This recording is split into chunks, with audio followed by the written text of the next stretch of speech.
What if you want to solve this with dynamics and just find the acceleration using forces? Because we know there's forces of gravity and I want to know the acceleration. Certainly I can do this as a dynamics problem. Now you can go in and solve the sum of the forces about each mass is equal to the acceleration of each mass and set up your linear equations and solve them as they do in your text. But I'm going to show you how to solve this as a system. Rather than say up or down is positive, we're going to say this is the forward direction of the system. And then we just say the sum of the forces on the system is equal to the mass of the system times the acceleration of the system. I define this as the positive direction of the system. This force is a negative force, and this is a positive force. I can solve for the acceleration of the system and see these two forces and say, oh, this is positive, this is negative. And this is the mass that I'm accelerating. So the difference in these two weights is the driving force that accelerates the system. But the mass that has to be accelerated is the sum. m2 minus m1 over m2 plus m1 times g. And again we can see if they're the same, acceleration is 0. If one of them gets super huge, then the other will drop out and the acceleration becomes gravity, either in the positive direction or the negative direction.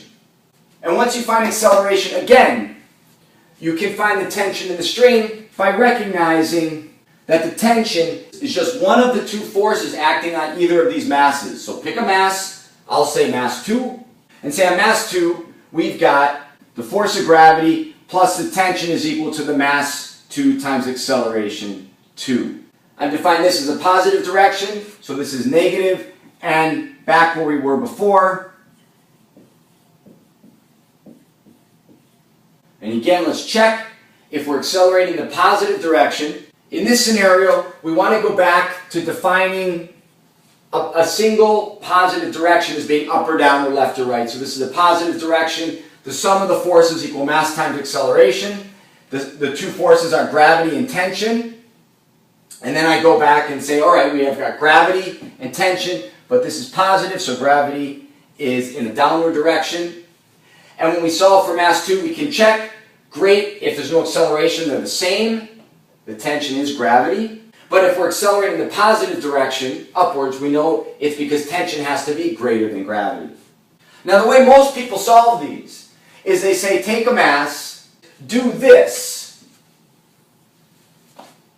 for each mass, and then recognize how these tensions are related.